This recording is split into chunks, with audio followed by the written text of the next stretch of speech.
പാപികളായ ദോഷികളായ നമ്മെ അല്ലാഹു തആല പ്രത്യേകം തിരഞ്ഞെടുത്തുകൊണ്ട് അവൻ്റെ ഔദാര്യം കൊണ്ടും കൃപ കൊണ്ടും അവൻ്റെ മഹ്ബൂബീങ്ങളായ ഉന്നതന്മാരായ ഔലിയാക്കളുമായി മഹാന്മാരായ മശായിഖന്മാരുമായി റബ്ബ് സുബ്ഹാനഹു വ തആല നമ്മെ ബന്ധപ്പെടുത്തി തന്നു. ആ ഉന്നതമായ ബന്ധത്തിൻ്റെ അടിസ്ഥാനത്തിൽ അനുഗ്രഹീതമായ പുണ്യങ്ങളും പവിത്രതകളും നിറഞ്ഞ മുഹറം മാസം നമ്മോട് വിട പറയാൻ ഒരുങ്ങി നിൽക്കുന്ന ഈ ഒരു ഘട്ടത്തിൽ അനുഗ്രഹീതമായ ഈ ഖാൻഖാഹിൽ അല്ലാഹുവിൻ്റെ മഹ്ബൂബീങ്ങളെ അനുസ്മരിച്ചുകൊണ്ട് അവരെ പറ്റി ചർച്ച ചെയ്തുകൊണ്ട് ഒരുമിച്ച് കൂടാനുള്ള സൗഭാഗ്യം റബ്ബ് സുബ്ഹാനഹു വ തആല നമുക്ക് നൽകി അനുഗ്രഹിച്ചു. അൽഹംദുലില്ലാഹ്.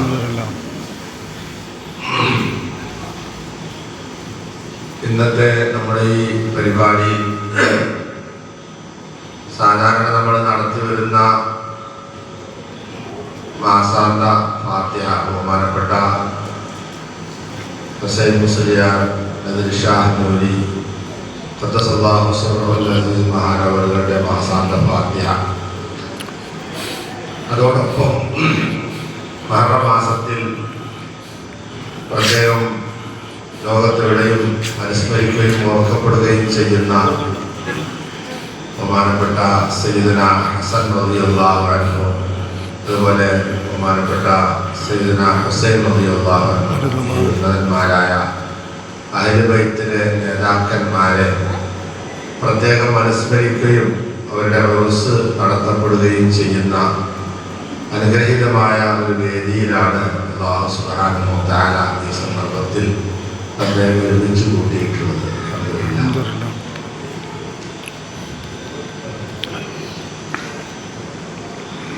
ഹബീബായ റസൂലുള്ളാഹി സ്വല്ലല്ലാഹു അലൈഹി വസല്ലം തങ്ങൾ അരുൾ ചെയ്തതായിട്ട് മഹാന്മാരെ നമ്മെ പഠിപ്പിക്കുന്നുണ്ട്.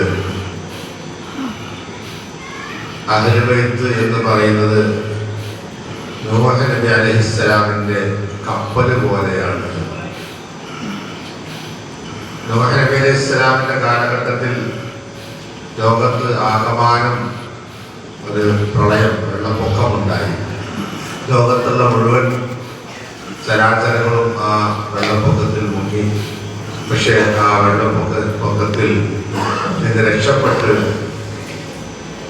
അവരെ പ്രാപിച്ചത് മഹാനായ നൂഹ് നബി അലൈഹിസ്സലാം അല്ലാഹു തആലയുടെ കൽപ്പന പ്രകാരം ഉണ്ടാക്കിയ ആ കപ്പലിൽ കയറിയ ആളുകൾ, മനുഷ്യരാണെങ്കിലും ശരി, വിവിധ തരത്തിലുള്ള ജീവികളാണെങ്കിലും ശരി, എല്ലാവരും ആ കപ്പലിൽ കയറിയവർ മാത്രമാണ് രക്ഷപ്പെട്ടത്. അതല്ലാത്തവരെല്ലാം മുങ്ങി നശിക്കുകയാണ് ഉണ്ടായത് എന്ന് ചരിത്രം തന്നെ പഠിപ്പിക്കുന്നു. ഖുർആനിൽ ആ ചരിത്രം വിശദമായി രേഖപ്പെടുത്തിയിട്ടുണ്ട്. നൂഹ് നബി അലൈഹി സ്വലാമിന്റെ കപ്പലിൽ കയറിയ ആളുകൾ മാത്രമാണ് രക്ഷപ്പെട്ടത് എന്നതുപോലെ അഹ്ലുൽ ബൈത്തിനെ റസൂലുള്ളാഹി സ്വല്ലല്ലാഹു അലൈഹി വസല്ലം തങ്ങൾ ആ നൂഹ് നബി അലൈഹി സ്വലാമിന്റെ കപ്പലിനോടാണ് ഉപമിച്ചത്.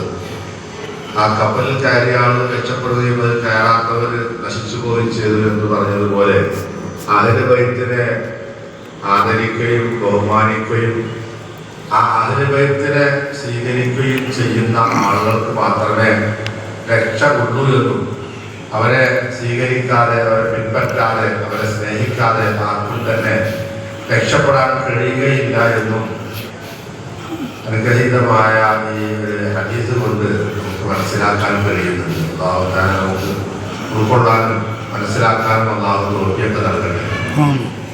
നമ്മളെല്ലാവരും 5 നേരവും നിസ്കാരത്തിൽ ഹബീബായ റസൂലുള്ളാഹി സ്വല്ലല്ലാഹു അലൈഹി വസല്ലം തങ്ങളുടെ മേലുള്ള സലാത്ത് നിർവഹിക്കുന്നവരാണ്. അവസാനത്തെ തഹിയ്യാത്തിൽ സലാത്ത് ചെല്ലുന്ന സന്ദർഭത്തിൽ ഇബ്രാഹിമിയായ സലാത്ത് ചൊല്ലണമെന്നാണ് സുന്നത്തായി കൽപ്പിക്കപ്പെട്ടിട്ടുള്ളത്. എന്താണ് ഇബ്രാഹിമിയായ സലാത്ത് എന്ന് പറഞ്ഞാൽ അതിൻ്റെ പ്രത്യേകത എന്താണ്? ഇതര സലാത്തുകളിൽ നിന്ന് ഇബ്രാഹിമിയായ സലാത്തിന്റെ പ്രത്യേകത എന്താണ്? ഇബ്രാഹിമിയായ സലാത്തിൽ അള്ളാഹുവിനോട് നമ്മൾ ദുആ ചെയ്യുന്നത് അല്ലാഹുമ്മ അല്ലാഹുവേ സ്വല്ലി അലാ മുഹമ്മദിൻ മുഹമ്മദ് നബി സല്ലല്ലാഹു അലൈഹി വസല്ലം തങ്ങളുടെ മേൽ നീ അനുഗ്രഹം ചൊരിയണമേ. വഅലാ ആലി സയ്യിദിനാ മുഹമ്മദിൻ മുഹമ്മദ് മുസ്തഫ സല്ലല്ലാഹു അലൈഹി വസല്ലം തങ്ങളുടെ ആല് കുടുംബത്തിന്റെ പേരിലും നീ അനുഗ്രഹം ചൊരിയണമേ. ഏതുപോലെ കമാ സല്ലൈത അലാ ഇബ്രാഹിമ ഇബ്രാഹിം നബി അലൈഹിസ്സലാമിന്റെ മേൽ നീ അനുഗ്രഹം ചെയ്തതുപോലെ വഅലാ ആലി ഇബ്രാഹിമ ഇബ്രാഹിം നബി അലൈഹിസ്സലാമിന്റെ കുടുംബത്തിന്റെ മേൽ നീ അനുഗ്രഹം ചെയ്തതുപോലെ വബാരിക് അലാ സയ്യിദിനാ മുഹമ്മദിൻ വഅലാ ആലി സയ്യിദിനാ മുഹമ്മദിൻ ബഹുമാനപ്പെട്ട മുഹമ്മദ് മുസ്തഫ സല്ലല്ലാഹു അലൈഹി വസല്ലം തങ്ങളുടെ കുടുംബത്തിന്റെ മേൽ നീ ബർക്കത്ത് ചെയ്യണമേ. കമാ ബാറക്ത അലാ ഇബ്രാഹിമ വഅലാ ആലി ഇബ്രാഹിമ ഫിൽ ആലമീന ഇന്നക ഹമീദും മജീദ്. ബഹുമാനപ്പെട്ട സയ്യിദനാ ഇബ്രാഹിം നബി അലൈഹിസ്സലാമിന്റെ കുടുംബത്തിന്റെ മേൽ നീ ബർക്കത്ത് ചെയ്തതുപോലെ ഇങ്ങനെ ആ സലാത്ത് ഇബ്രാഹിമിയായ സലാത്തിൽ ഇബ്രാഹിം നബി അലൈഹിസ്സലാമിന്റെ കുടുംബത്തിനും അനുഗ്രഹം ചെയ്തതുപോലെ റസൂലുള്ളാഹി